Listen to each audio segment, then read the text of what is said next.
नमस्कार, देश की बात में हाजिर हैं। पहले बात बंगाल की। कोलकाता में आज बीजेपी ने ममता सरकार के खिलाफ भ्रष्टाचार के आरोप लगाते हुए नबान सचिवालय चलो अभियान जारी किया। राज्य सचिवालय की ओर जा रहे इस मार्च को रोकने के लिए भारी संख्या में पुलिस बल की तैनाती की गई थी। मार्च में शामिल विधानसभा में विपक्ष के नेता शुभेंदु अधिकारी, बीजेपी सांसद लॉकेट चैटर्जी, बीजेपी नेता राहुल सिन्हा समेत कई लोगों को पुलिस ने हुगली के दूसरे पुल से हिरासत में भी लिया। हिरासत में ले जाने पर शुभेंदु अधिकारी ने आरोप लगाया कि ममता बनर्जी ने पश्चिम बंगाल को उत्तर कोरिया बना दिया है। ममता सरकार जनता का विश्वास खो चुकी है, इसलिए उत्तर कोरिया की तरह पश्चिम बंगाल में तानाशाही चल रही है। बहरहाल आपको बता दें कि राज्य के अलग अलग शहरों में भी कार्यकर्ता इस मार्च में शामिल होने के लिए पहुंचे। इस दौरान प्रदर्शनकारियों पुलिस के बीच झड़प हुई। आप देख सकते हैं किस तरह से पुलिस की गाड़ी को आग के हवाले किया गया। प्रदर्शनकारियों को तितर बितर करने के लिए पुलिस ने पानी की बौछारें की, आंसू गैस का भी इस्तेमाल किया गया है और प्रदर्शनकारियों की ओर से पुलिस पर पथराव भी हुआ। तो दोनों तरफ से इस तरह की परिस्थितियां देखने को मिली हैं। और आइए सबसे पहले हमारे सहयोगी सौरभ गुप्ता ने वहां से हालात का जायजा लिया, वो रिपोर्ट देख लेते हैं।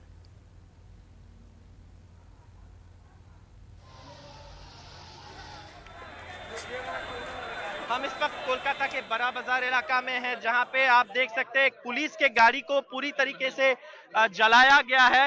ये इन तस्वीरों में हम आपको दिखा सकते हैं कैसे पुलिस की जो गाड़ी है पूरी तरीके से जला गया है। जो बीजेपी के प्रोटेस्टर्स थे उनके द्वारा ये काम किया गया। ऐसे यहाँ के जो लोकल है, जो आई विटनेस है, वो बता रहा है। आप देख सकते हैं टायर से, गाड़ी से अभी भी धुआं निकल रहे हैं यहाँ से और ये जलाया गया है। हमारे साथ एक आई विटनेस है जो यहाँ पे देख। क्या हुआ भाई साहब, आपका नाम बताइए और क्या हुआ बताइए। सर, मैं संजय शर्मा हूँ, मैं इस इलाके में काम करता हूँ और इस टाइम से जा रहा था हावड़ा ब्रिज से। इन लोग मिचिल सेंट्रल एवेन्यू के सर पूरे ग्रुप के रूप में जा रहे थे। उसमें से कुछ लोग राइट साइड में ट्राम लाइन में गाड़ी, पुलिस का गाड़ी देखा और उसमें मार ईंट पत्थर वगैरह से मार पीट चालू कर दिया और उसके बाद कोई इसमें आग भी लगा दिया धीरे से, चिंगारी टाइप से। और इस टाइप से पूरा यहाँ के माहौल को पूरा टेम्परामेंट कर दिया, पूरा डिस्टर्बेंस कर दिया विद इन 30 मिनट बिफोर। तो आप देख सकते हैं कैसे पूरी तरीके से ये बता रहे थे कौन जलाया गाड़ी। वो बीजेपी के समर्थक थे जिन्होंने जलाया। यस, बीजेपी झंडा वगैरह लेकर थे। बीजेपी का झंडा था उनके पास और उन्होंने आके ये गाड़ी जला दिया। ऐसे यहाँ के जो आई विटनेसेस है उनका कहना, आप देख सकते हैं गाड़ी पूरी तरीके से जल चुके हैं, अभी भी धुआं निकल रहे हैं। और मैं आपका ये तस्वीरें बड़ा बाजार इलाका से ला रहे हैं हम आपके लिए, MG रोड, जहाँ पे ये बीजेपी के प्रोटेस्ट के दौरान ये गाड़ी जलाया गया है। कैमरा पर्सन GD शंकर के साथ कोलकाता से सौरभ गुप्ता, NDTV इंडिया।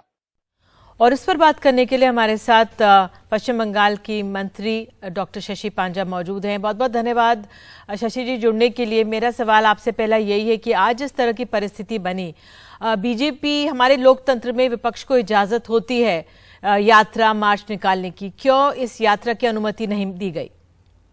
नमस्कार आपको निधि जी।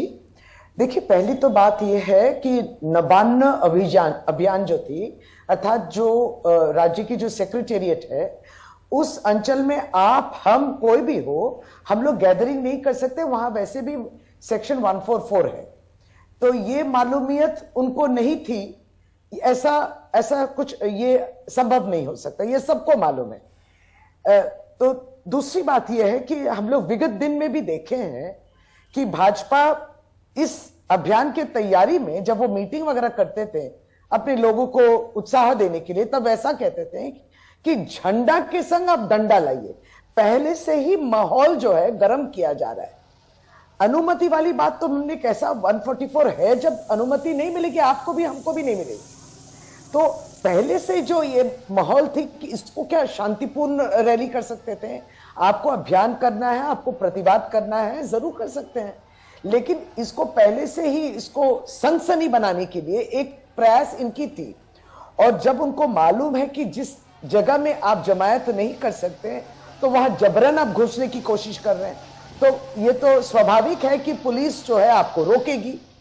और पुलिस रोकने पे आप तो पहले से ही झंडा और डंडा दोनों को तैयार रखे हैं। उस झंडा द्वारा आप ही उन पे हमला चला रहे पुलिस के ऊपर। तो एक ऐसे ही इनकी प्री प्लान्ड है, क्योंकि विगत दिनों में भी हम लोग ने देखा, पहले भी ऐसे हावड़ा में वो किए और वहां बॉम्ब जो है, बॉम्ब्स थे, सब कुछ थे। अर्थात आप कोशिश क्या कर रहे हैं कि आप दिखाना चाहते हैं कि लॉ एंड ऑर्डर को किस तरीके से आप भंग करें, और उसके लिए हाँ जी शशि जी, सवाल ये भी बन रहा है, ठीक है मैं पूछूंगी बीजेपी की भी जो हमसे जुड़ेंगे बाद में, लेकिन ये तरह कई जगहों से दृश्य आए हैं, ये सिर्फ एक जगह नहीं है जो सचिवालय के तरफ रास्ता जा रहा हो, कई सड़कों पर कई जगहों से दृश्य आए कि इस तरह का प्रदर्शन हुआ और यहाँ पे ये लोग भिड़े हैं। अगर ठीक है आप कह रहे हैं झंडा के साथ डंडा, लेकिन पुलिस ने भी तो वाटर कैनन, आंसू गैस और पथराव की बात तक आई है, लाठीचार्ज की बात तक आई है, उस पर क्या कहेंगे आप? ये तभी होता है जब आप पूरी तरीके से हुलिगनिज्म पे, गुंडागर्दी पे जब उतरते हैं तो पुलिस क्या चुपचाप खड़े रहेगी? आपने गुंडागर्दी करेंगे, आप बर्बरता करेंगे, आप राइटिंग की तरफ ले जाएंगे तो पुलिस तो चुप नहीं रहेगी। बड़ा बाजार की जो इलाका है वो, उसको हम लोग लाइफलाइन कहते हैं। उत्तर कलकत्ता में बड़ा बाजार जो है एक बिजनेस केंद्र है, व्यापारियों का केंद्र है, और वहां पे बहुत सारे दुकान है, बहुत बड़ी जगह है। अगर आप वहां एक ऐसा तैयार करें माहौल जिससे कि व्यापारी डर गए, सबके सब अपनी दुकान बंद कर लिए, आप पुलिस प्रॉपर्टी जलाते हैं, क्यों करेंगे आप ये सब? कहीं ना कहीं ये जो हम किसको कह रहे हैं, जो बर्बरता है, ये जो हुलिगनिज्म है, आप डैमेज कर रहे हैं सरकारी संपत्ति को। ये भी तो एक टैक्स पेयर के पैसे से ही तो तैयार हुआ है। पुलिस को आप जीप जला दिए, आप किसी की गाड़ी को आप तोड़फोड़ किए हैं, वहां पे छत्रभंग कर दिए आप, वहां पे ऐसा हल्ला मचाए कि लोग, आम लोग, एम्बुलेंस रुकी हुई है, बच्चे स्कूल से लौट रहे हैं, उनकी बस रुकी हुई है, सब तरीके से जो है आम जनता पे अगर आप तकलीफ करें, रखें, तो क्या पुलिस चुप रहेगी? तो पुलिस को तो अपनी कार्रवाई करनी ही पड़ेगी। जी, आखिरी सवाल ये है शशि जी, जिस तरह से शुभेंदु अधिकारी को हिरासत में लिया गया, इनका ये कहना था कि हम बंगाल सरकार का भ्रष्टाचार के खिलाफ प्रदर्शन कर रहे हैं। उन्होंने कहा, आरोप लगाया कि उत्तर कोरिया बना दिया है, किसी को अनुमति नहीं है, उस पर आप क्या कहेंगे? देखिए, हम ये ना एक थोड़ी 2 मिनट और अगर मैं आपसे लूं। जी, देखिए, जब से 2021 वाली इलेक्शन जिसमें भाजपा हार गई थी इस राज्य में, उसके बाद जितने भी इलेक्शन हुए हैं सब में भाजपा हार चुकी है। उसमें म्युनिसिपैलिटी इलेक्शन थे 108 जगह, बहुत सारे म्युनिसिपल कॉर्पोरेशन इलेक्शन थे, कहीं भी नहीं जीते। और उसके और तो और आसनसोल में हाल ही में लोकसभा में बाइपोल हुआ, लोकसभा निर्वाचन जो केंद्र में जो इलेक्शन कमीशन द्वारा नियंत्रित है, तो वहां भी 3 लाख वोटों से हारे। तो कुछ तो बात होगी कि तृणमूल कांग्रेस क्यों जीत रही, लेकिन अपने हार को ना मानना और उसको इस तरीके से पेश करना कि आप दिखा रहे कि आप भ्रष्टाचार के खिलाफ, अरे हम लोग भी हैं भ्रष्टाचार के खिलाफ, तो हम लोग सभी इस विषय में एक हैं। भ्रष्टाचार सारे भारतवर्ष से हट जाए, ये 2024 की एक तरह से शुभेंदु अधिकारी का तो मॉरल राइट ही नहीं बनता है। आप मान लीजिए वो खुद भ्रष्टाचार के संग उनकी संपर्क है, क्योंकि स्टिंग ऑपरेशन नारद वाली जो हुई थी स्टिंग ऑपरेशन, उसमें भाजपा ही अपने वेबसाइट में अपलोड किया था वीडियो जिसमें वो खुद पैसा ले रहे थे। उनका तो मॉरल हक ही नहीं बनता है, नैतिक अधिकार ही नहीं बनती कि आप भ्रष्टाचार के विरुद्ध करें, फिर भी आप करें। लेकिन सबसे बात यह है वो खुद बैठे रहे, आओ मुझे अरेस्ट करो, ये प्रदर्शन इसको फेक कहते हैं। बिल्कुल, ये फेक आंदोलन है, फेक आंदोलन है। बिल्कुल शशि जी, आप हमारे साथ जुड़ी, आपने अपनी बात रखी, बहुत बहुत धन्यवाद। और एक तरह से 2024 की तैयारियां हैं जिसमें राजनीतिक दल जुड़े हुए हैं। अब इस मामले पर हमारे साथ सौरभ सिकंदर हैं, प्रवक्ता हैं बंगाल बीजेपी के, जो हमारे साथ जुड़ गए हैं। सौरभ सिकंदर, धन्यवाद जुड़ने के लिए। तो आप लोग भी इस मार्च में थे, मैं आपसे पहला सवाल पूछूंगी, आगजनी क्यों की आप लोगों ने? बिल्कुल, हम भी इस मार्च में थे और अभी जो ट्रैफिक जाम हुआ इसलिए मैं टाइम से पहुंच नहीं पाया हूं। जहां से मैं ये शो करने वाला था तो गाड़ी से करना पड़ रहा है। देखिए, ये जो तृणमूल का पुलिस है, ये पुलिस कम और टीएमसी का कैडर के रूप से आज ज्यादा काम किया है। हमारे औरतों को मारा गया, हमारे कई सैकड़ों आदमी घायल है, कलकत्ता के सारे मेडिकल कॉलेज भरे हुए हैं इन लोगों से। और पुलिस जो हमारा शांतिपूर्ण आंदोलन था, इसके ऊपर पुलिस ने जो लाठीचार्ज किया, पुलिस जैसे बार्बरिक अटैक जिसको बोलता है, ऐसे किया। किस बात का ये डर है?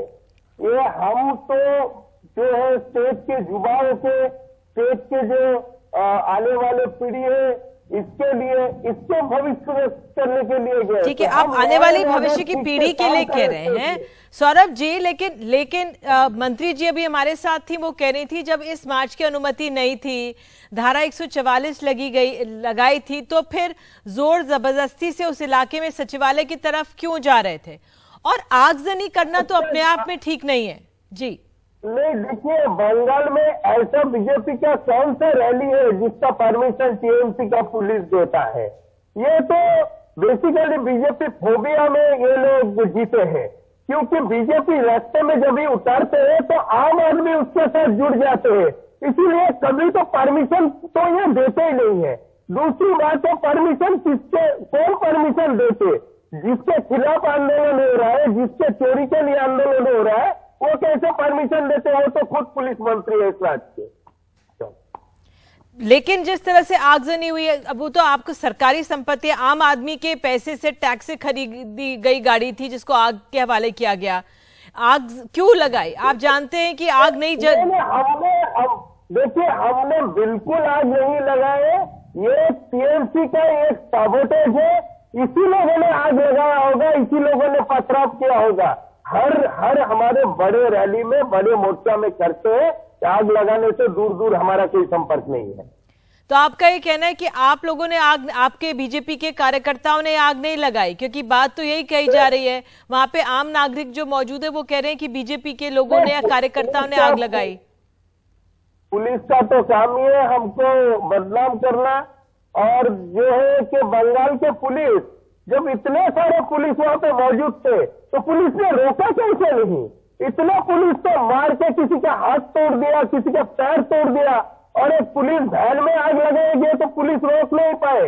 ये टीएमसी के आदमी थे जो ये आग लगाए हैं। सौरभ जी आप हमारे साथ जुड़े, बहुत बहुत धन्यवाद। सौरभ सिकंदर प्रवक्ता है बीजेपी के, उनका कहना है कि बीजेपी के लोगों ने ये आग नहीं लगाई है और पुलिस की बर्बरता हुई है। उनके कई जो कार्यकर्ता हैं जो शामिल हुए थे इस मार्च में वो अस्पताल में हैं। बहरहाल देश की बात में आइए आगे बढ़ते हैं, क्योंकि 2024 करीब आ रहा है, राजनीतिक गतिविधियां बढ़ गई हैं। अब हम आपको ले चलते हैं गुजरात में चुनावी जो राजनीति है गरमाती जा रही है। अरविंद केजरीवाल का चुनावी अभियान वहां पर जोरों पर है। कभी वे ऑटो की सवारी करते पुलिस से भिड़ते नजर आते हैं, तो कभी बीजेपी कांग्रेस पर निशाना साधते हुए। प्रधानमंत्री के रेवड़ी वाले कटाक्ष के बाद अब गृह मंत्री अमित शाह ने कहा है कि सपनों के व्यापारियों को गुजरात में सफलता नहीं मिलेगी। इस पर अरविंद केजरीवाल ने जवाब में कहा है कि 15 लाख के वायदे वाली सरकार पर भरोसा मत करो, हम पर मुफ्त बिजली के लिए भरोसा करो। शरद की रिपोर्ट देखिए। कौन है जो गुजरात की जनता को सपने दिखा रहा है? कौन है जो गुजरात की जनता के साथ सपनों का व्यापार कर रहा है? केंद्रीय गृह मंत्री अमित शाह ने आज एक कार्यक्रम के दौरान कहा कि सपनों का व्यापार करने वालों को गुजरात में सफलता नहीं मिलेगी। इस बार फिर से बीजेपी की 2/3 बहुमत से गुजरात के अंदर सरकार बनने जा रही है। હું ગુજરાતની જનતાને જાણું છું, સપનાઓના વેપાર કરવાવાળાઓને સફળતા ગુજરાતમાં ના મળે। ગુજરાતી તો માણસને ઓળખે, કામને ઓળખે, અને માણસને ને કામને ઓળખે એ ભારતીય જનતા પાર્ટીની સાથે જ રહે। ભાજપનો વિજય નિશ્ચિત છે। આવનારા ઇલેક્શનની અંદર પ્રચંડ બહુમતી સાથે તમારા નેતૃત્વમાં ફરી એકવાર भारतीय जनता पार्टी की सरकार बने, ये खूब खूब शुभेच्छाओं। केंद्रीय गृह मंत्री अमित शाह ने किसी नेता या पार्टी का नाम नहीं लिया था, लेकिन अरविंद केजरीवाल गुजरात के अहमदाबाद में थे। जब उनसे इस बारे में पूछा गया तो उन्होंने कहा कि वो बिल्कुल इस बात से सहमत हैं कि सपने दिखाने वालों पर बिल्कुल भरोसा ना करें। उन्होंने कहा कि जिन्होंने 15 लाख बैंक अकाउंट में देने का वादा किया था उन पर भरोसा मत करना। देखिए अरविंद केजरीवाल क्या कह रहे हैं। इसीलिए मैं कह रहा हूं बीजेपी भरोसा मत करो, वो सपने दिखाते हैं। केजरीवाल वही बोलता है, बिल्कुल सच बोला उन्होंने कि मैं दंग हूं कि वो अपनी पार्टी के खिलाफ बोल रहे हैं। वो कह रहे हैं कि सपने दिखाने वालों पे भरोसा मत करो। जो भी आके कहे कि 15 लाख रुपए बैंक अकाउंट में जमा कराऊंगा, बिल्कुल भरोसा मत करना उसके ऊपर। जो कहे कि दिल्ली में बिजली मुफ्त कर दी, पंजाब में बिजली मुफ्त कर दी, इसलिए गुजरात में भी करूंगा, उस पे भरोसा करना, वो सही आदमी है। ये वो समय है जब गुजरात की जनता को तय करना है कि किसने सपने दिखाए थे, किसने सपनों को पूरा किया, किसने सपनों को पूरा नहीं किया, कौन सपने दिखा रहा है, कौन सपनों को पूरा कर सकता है, कौन सपनों को पूरा नहीं कर सकता। वैसे सपनों के बारे में बहुत सी बातें कही जाती हैं। कुछ लोग कहते हैं कि सपने सच होते हैं, ड्रीम्स डू कम ट्रू। कुछ लोग ये भी कहते हैं कि अगर सपने देखोगे ही नहीं तो उसे सच करने के लिए आप मेहनत कैसे करोगे। और कुछ लोग कहते हैं कि सपने सपने होते हैं, हकीकत नहीं। तो गुजरात की जनता को तय करना है कि उनके हिसाब से क्या सच है, क्या सपना है, क्या हकीकत है, क्या फसाना है। अहमदाबाद से अपने कैमरा सहयोगी संजय ठाकुर के साथ मैं शरद शर्मा, एनडीटीवी इंडिया। और आज एक प्रेस वार्ता के दौरान अरविंद केजरीवाल ने वहां पर एक सवाल के जवाब में कांग्रेस पर तीखा प्रहार करते हुए कहा कि कांग्रेस समाप्त हो चुकी है। कांग्रेस के नेता है अजय कुमार, उन्होंने ये आरोप लगाया है कि चंडीगढ़ के अंदर आप लोगों के पास तनख्वाह देने के लिए पैसे नहीं है, लेकिन एडवर्टाइजिंग के पीछे आप लोगों ने करोड़ों रुपए, जो चंडीगढ़ की सरकार है, पंजाब की सरकार है, उसने करोड़ों रुपए गुजरात के अंदर इन्वेस्ट किए। किसने पूछा है सवाल? ये कांग्रेस के नेता अजय कुमार जो है, उन्होंने आरोप लगाया है। कांग्रेस खत्म हो गई है। उनके प्रश्नों को लेना बंद कर दीजिए। अब उनके प्रश्नों के बारे में चिंता मत कीजिए।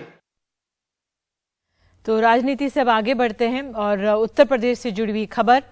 ज्ञानव्यापी मस्जिद परिसर में श्रृंगार गौरी मंदिर में हर रोज पूजा करने की याचिका को वाराणसी कोर्ट ने जायज माना है। तो अब इस केस में अगली सुनवाई 22 सितंबर तय की गई है। अब आगे कैसी होगी सुनवाई और किन बिंदुओं पर मुस्लिम पक्ष को है नाराजगी, एक रिपोर्ट। सोमवार को ज्ञानवापी श्रृंगार गौरी केस में वाराणसी कोर्ट के फैसले के बाद दोनों पक्ष अपनी आगे की तैयारी करने में जुट गए हैं। हिंदू पक्ष अगली सुनवाई की तारीख यानी 22 सितंबर को एक नया प्रार्थना पत्र दाखिल कर न्यायालय से कुछ नई मांगे करने वाला है। हिंदू पक्ष की मांग है कि कोर्ट एक नया सर्वे कमीशन बनाए, फिर से ज्ञानव्यापी मस्जिद का सर्वे करवाया जाए, वजू खाने और नंदी के बीच के दीवार तोड़कर सर्वे हो, वजू खाने में मिले कथित शिवलिंग की कार्बन डेटिंग कराई जाए। कार्बन डेटिंग से कथित शिवलिंग की उम्र का पता चल सकेगा। कथित शिवलिंग की पूजा करने का अधिकार दिया जाए। हमारा पहले से प्रार्थना पत्र कमीशन के बाद विचाराधीन पड़ा हुआ है, उस पर मैं बल दूंगा। वह प्रार्थना पत्र इस आशय का है कि जहां शिवलिंग प्राप्त हुए हैं, उनके जो वजू खाना बना दिए गए थे शिवलिंग के ऊपर, उससे ठीक दक्षिण तरफ जो नंदी जी हैं, ये दोनों नंदी जी और शिवलिंग के बीच में व्यास जी का तहखाना है। उसमें ईंट पत्थर मलबा कुछ मूर्ति के टुकड़े फुकड़े भरे हुए हैं, उसको हटा करके कमीशन की कार्रवाई कराई जाए और उसकी रिपोर्ट न्यायालय में आवे। ये आदेश के खिलाफ जाएंगे हाई कोर्ट, तो हाई कोर्ट कोई ऐसा आदेश न कर दे बिना हमको सुने, इसलिए कैबिनेट लगा देंगे। ज्ञानव्यापी मस्जिद इंतजामिया कमेटी इलाहाबाद हाई कोर्ट जाने की तैयारी में जुट गई है। मस्जिद पक्ष का कहना है कि ये आदेश पूरी तरह से गलत है। ऐतराज मुख्य रूप से 2 बिंदुओं पर है। कोर्ट का ये कहना कि मस्जिद वक्फ की संपत्ति नहीं, ये पूरी तरह गलत। 1936 को दीन मोहम्मद केस में हाई कोर्ट ने माना है कि ये वक्फ संपत्ति है। वाराणसी कोर्ट का निर्णय हाई कोर्ट के पुराने निर्णय के खिलाफ है और ये पूरा मस्जिद परिसर 1991 के पूजा स्थल कानून के तहत आता है। दीन मोहम्मद बनाम सेक्रेटरी ऑफ स्टेट के मुकदमे में 62/1936, इसमें ये डिसाइडेड है कि ये वक्फ जायदाद है, वक्फ प्रॉपर्टी है। और उसके बाद ये मुकदमा जो था दीन मोहम्मद वाला, वो माननीय उच्च न्यायालय इलाहाबाद से भी 1944 में डिसाइडेड है। श्रृंगार गौरी कहाँ पर है, अभी तक कोई उसका ना कोई इमेज है ना कोई ऐसी चीज़ें हैं। वो बाहर एक बहुत बड़ा चबूतरा हुआ करता था पहले, जिसको वो कॉरिडोर बनने के साथ साथ वो ख़त्म हो गया।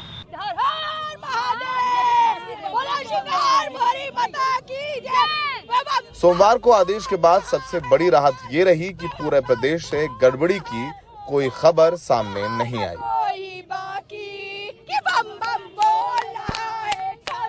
जब 22 तारीख को वाराणसी के जिला जज इस मामले में सुनवाई शुरू करेंगे तो उनके सामने 20 से ज्यादा प्रार्थना पत्र होंगे, जिसमें मस्जिद की दीवार तोड़ने की बात होगी, कथित शिवलिंग जो है वजू खाने में, जिसे हिंदू शिवलिंग कह रहे हैं, मुस्लिम पक्ष कह रहा है कि वो फवारा है, उसमें पूजा करने की मांग की जाएगी। ऐसे दूसरे तमाम मुद्दे होंगे जिन पर जिला जज निर्णय लेंगे कि ये सुनवाई हो तो किन मुद्दों पर हो, और वो काफी दिलचस्प रहने वाला है और जिला जज के सामने भी एक बड़ी चुनौती होगी। सहयोगी अश्विनी मेहरा के साथ बनारस से सौरभ शुक्ला, एनडीटीवी इंडिया। और देश की बात में आपको आगे बताएंगे, दिल्ली विश्वविद्यालय ने अब रजिस्ट्रेशन के लिए अलग से वेबसाइट जारी की है, जहां CUET के आवेदन संख्या के साथ आपको रजिस्ट्रेशन कराना होगा।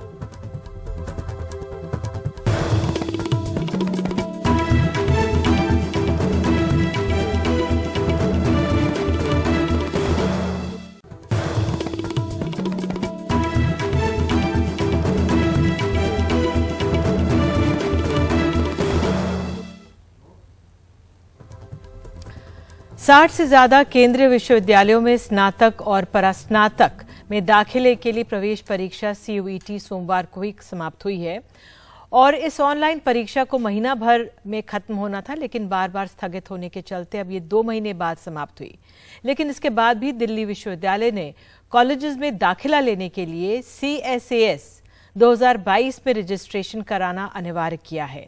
CUET प्रवेश परीक्षा देने के अलावा इस वेबसाइट पर रजिस्ट्रेशन कराने के लिए सामान्य वर्ग के छात्रों को 250 रुपए और SC/ST छात्रों को 100 रुपए देने होंगे। एक रिपोर्ट।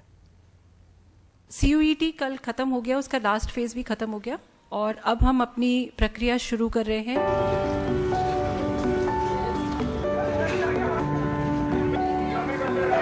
60 से ज्यादा केंद्रीय विश्वविद्यालय में स्नातक और परास्नातक में दाखिले के लिए होने वाली प्रवेश परीक्षा CUET सोमवार को ही खत्म हुई है। इस ऑनलाइन परीक्षा को महीने भर में खत्म होना था, लेकिन बार बार स्थगित होने के चलते अब 2 महीने बाद ये खत्म हुई है। अगर आप सोच रहे हैं कि CUET परीक्षा में नंबर आने भर से आपका दाखिला दिल्ली विश्वविद्यालय में हो जाएगा, तो आप गलत हैं। दिल्ली विश्वविद्यालय ने अब रजिस्ट्रेशन के लिए अलग से वेबसाइट जारी की है, जहां CUET के आवेदन संख्या के साथ आपको रजिस्ट्रेशन कराना होगा। रजिस्ट्रेशन प्रोसेस आज शुरू कर रहे हैं, तो ये 21 डेज हम सोचते हैं कि रजिस्ट्रेशन चला के रखेंगे। रिजल्ट आने के बाद भी चलता रहेगा, जब तक फर्स्ट राउंड नहीं हो रहा है तो लोग अपने प्रेफरेंसेस भरते रहेंगे, कोई ऐसी बात नहीं है। लेकिन जब फर्स्ट राउंड हमने एडमिशन किया, उसके बाद में फीस के लिए टाइम दिया जाता है जमा करने के लिए, फिर सेकेंड राउंड लेंगे, फिर मिड एंट्री अलाउ करेंगे उसके बाद में, कि जो लोग पार्टिसिपेट नहीं कर पाए, किसी को समझ नहीं थी, कुछ भी नहीं थी, इतना नुकसान तो ना हो जाए, किसी का मन नहीं था, उसने इंटरेस्ट नहीं लिया पहले भरने में, अब उसको एक चांस देंगे। और स्टूडेंट्स को भी प्रेफरेंसेस चेंज करने का भी चांस देंगे वहां पे हम फिर, कि आपको लगा कि आपने पहले कुछ गलत भर दिए। दिल्ली विश्वविद्यालय में दाखिले के लिए अगर आपने वेबसाइट में नामांकन नहीं किया तो सीट बचने पर ही मिड टर्म आवेदन कर सकते हैं। इसकी रजिस्ट्रेशन फीस 1000 रुपए होगी। और हाँ, अंडर ग्रेजुएट के दाखिले की प्रक्रिया अक्टूबर अंत तक पूरी होने की संभावना है। 1 नवंबर से सत्र चलने की उम्मीद है। My request to all the students that please fill maximum number of preferences. उसमें कंजूसी मत करो। अगर वो करोगे तो बहुत बड़ा चैलेंज आएगा कि आपके पास मार्क्स भी हैं, सब कुछ है, आपने प्रेफरेंस नहीं दिया, सीट नहीं मिलेगी। कि आपको लगा कि आपने पहले कुछ गलत भर दिए, या आपको लग रहा है अब मैं चेंज कर सकता हूँ डिपेंडिंग अपॉन मेरी मेरिट ही नहीं, दूसरों की मेरिट पे भी तो फर्क पड़ता है ना, क्योंकि रिलेटिव है सारी चीज, तो आप चेंज कर सकते हैं। पहले CUET प्रवेश परीक्षा के बार बार स्थगित होने से छात्रों और अभिभावकों को बहुत परेशानी हुई। अब करीब 6 लाख से ज्यादा छात्रों को दोबारा रजिस्ट्रेशन कराने के लिए मैराथन प्रक्रिया से गुजरना होगा।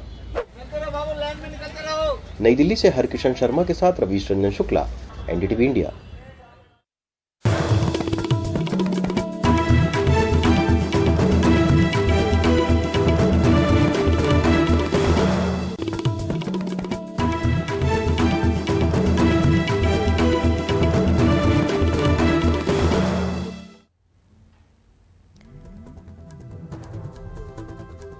लंपी बीमारी से प्रभावित राज्यों की संख्या बढ़कर अब 13 हो गई है। पशुपालन मंत्रालय के अनुसार देश में करीब 10 लाख से ज्यादा मवेशी इसकी चपेट में आ चुके हैं और परसों तक 75,000 से ज्यादा मवेशियों की मौत हो चुकी है।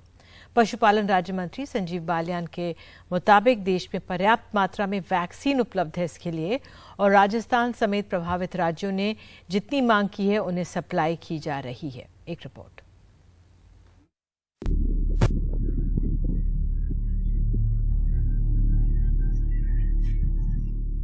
केंद्रीय पशुपालन राज्य मंत्री डॉक्टर संजीव बालियान ने एनडीटीवी से बातचीत में माना, अब तक देश के 13 राज्यों में लुम्पी स्किन डिजीज के मामले सामने आ चुके हैं और देश में 10 लाख से ज्यादा जानवर बीमार हैं। राजस्थान में हालात सबसे खराब है, लेकिन दूसरे राज्यों में ये बीमारी अब कम हो रही है। सरकार ने रिंग वैक्सीनेशन के जरिए इस बीमारी को और फैलने से रोकने की पहल शुरू की है। जी करीब 10 लाख से ऊपर करीब अंदाजन एनिमल इसमें वो हैं। करीब 75,000 डेथ रिपोर्टेड, चूँकि रोज़ शाम को स्टेट से डाटा आता है, तो परसों तक का डाटा जो था, कल तो हम यहाँ बिजी थे, 75,000 डेथ का डाटा हमारे पास परसों तक आया था। अब सरकार की कवायद मवेशियों को टीका देने की प्रक्रिया को और तेज करने की है। मवेशियों को गोट पॉक्स वैक्सीन दिया जा रहा है जो असरदार है।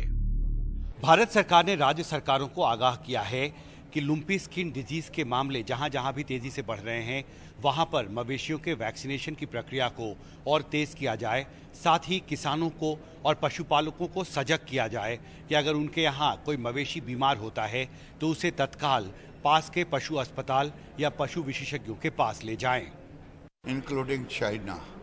मैं भारत के एनिमल हस्बेंड्री मंत्रालय को धन्यवाद देता हूं कि उन्होंने पूरे साइंटिस्टों के साथ मिलकर के इसके रोकथाम का एक मॉडल बनाया है। गोट पॉक्स और सी पॉक्स और अन्य दवाओं को मिलकर के मुझे लगता है कि रोकने में सफल होगा और ये हमारे लिए चुनौती है। देखिए, जहाँ भी हम ऑपरेट कर रहे हैं, जहाँ भी हमारा प्रोग्राम्स है, वी आर डूइंग हमारे जो जैसे हमारे सीमेंट स्टेशन है उसके 10 किलोमीटर के रेडियस में जितने भी एनिमल्स हैं हम उनको वैक्सीनेट करते हैं। From our side foot and mouth disease का वैक्सीनेशन करते हैं, ब्रूसेलोसिस के लिए वैक्सीन करते हैं। सो ऐसे जो भी फार्मर्स और जो भी हमारे जो इमीडिएट कॉन्टैक्ट के जो विलेजेस है वो सभी जगह पे हम वैक्सीनेशंस करते हैं। जाहिर है लुम्पी स्किन डिजीज से खड़ा हुआ संकट बड़ा है और इससे निपटने की चुनौती भी। ग्रेटर नोएडा से कैमरा पर्सन प्रेम सिंह के साथ हिमांशु शेखर, एनडीटीवी इंडिया।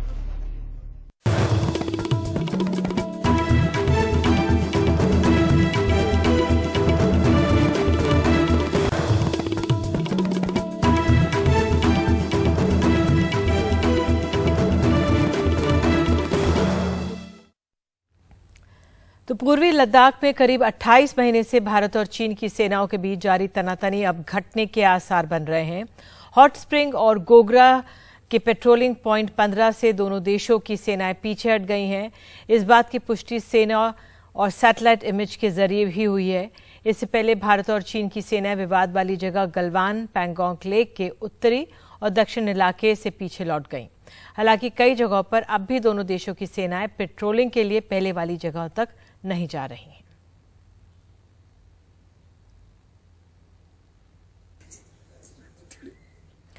और अब खबर है महाराष्ट्र से। महाराष्ट्र के जलगांव में लताबाई नाम की एक महिला तेंदुए से बचने के लिए नदी में कूद गई। उसने तैरकर किनारे लगने की कोशिश की, लेकिन नदी की तेज धार में उन्हें कामयाबी नहीं मिली। लताबाई ने हिम्मत नहीं हारी, वो केले के एक तने के सहारे तैरती रहीं। करीब 13 घंटे पानी में 70 किलोमीटर तक मौत से जूझने के बाद वो किसी तरह किनारे पर आ गई। अब जिंदगी बची तो परिवार के लोग बेहद खुश हैं। गौरतलब है कि गणेश विसर्जन के दौरान ये पानी में गिर गई थी और किसी ने उनको देखा नहीं और तब ये वाकया सामने आया। और इसी के साथ देश की बात में आज के लिए इतना ही। नमस्कार।